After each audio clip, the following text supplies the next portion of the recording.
Bonjour. Moi je m'appelle Jean Delac, je travaille pour Small Studio en tant que Creative Technologist, ou en français technologiste créatif.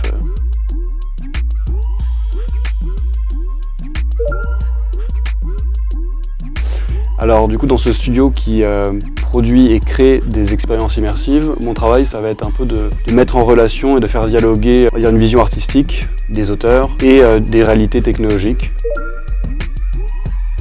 La réalité virtuelle, c'est un dispositif qui permet à un utilisateur de s'immerger totalement dans une réalité parallèle. Donc pour moi, il y a vraiment la notion importante à contrario d'autres régimes d'images qui sont par exemple la télévision ou le cinéma ou le jeu vidéo classique où il n'y a pas une distanciation. On n'est pas devant un écran ou une représentation. On est vraiment dans quelque chose. Et donc cette réalité virtuelle, elle peut permettre de faire énormément de choses. Nous, dans notre studio, on fait essentiellement des choses narratives, artistiques.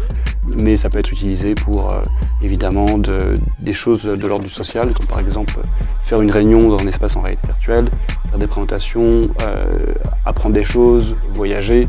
On peut aller sur Google Earth par exemple en VR et du coup vivre des expériences généralement beaucoup plus fortes parce que de par la nature du dispositif, où on est dans une réalité alternative, où nos sens sont, on va dire, on est un peu dans la matrice quoi.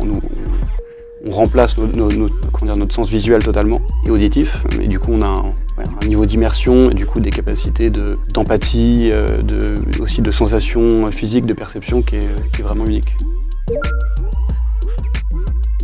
Alors dans notre studio, on a beaucoup d'expériences narratives et on a commencé en tant que studio en 2017 à faire des expériences en temps réel, interactives, en VR d'abord, et après on est étendu notre champ à la réalité augmentée et maintenant on essaye d'être extrêmement transversal et dans cette démarche d'arriver avec un projet qui arrive et de dire quelle va être le ou les meilleures plateformes pour le réaliser et aussi le distribuer, pour le rendre accessible au plus grand nombre. Et donc en termes d'œuvres, ça va être, comme je disais, beaucoup d'œuvres plutôt narratives, d'auteurs, mais aujourd'hui on travaille aussi beaucoup sur des notions d'expérience au sens large qui peut se retrouver aussi dans des expositions.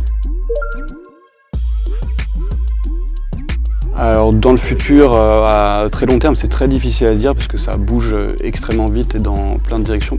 Dans la direction que moi, j'aimerais voir un peu se développer, il y a une chose qui est un petit peu, peut-être moins évidente, mais qui est liée pour moi, l'ouverture de cette plateforme. Pour moi, c'est une plateforme qui devrait être le plus possible ouverte à plein de sens. Donc ouverte technologiquement pour que plein de personnes puissent l'utiliser et l'améliorer, mais aussi ouverte au sens où plus de personnes puissent en profiter et avoir aussi un contrôle et une compréhension de leurs données et de leur existence aussi dans ces mondes virtuels.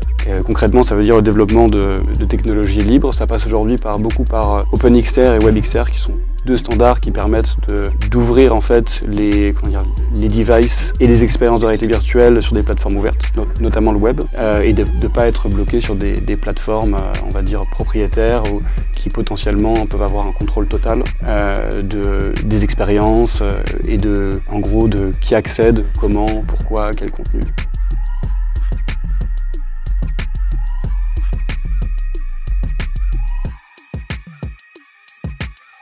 Merci.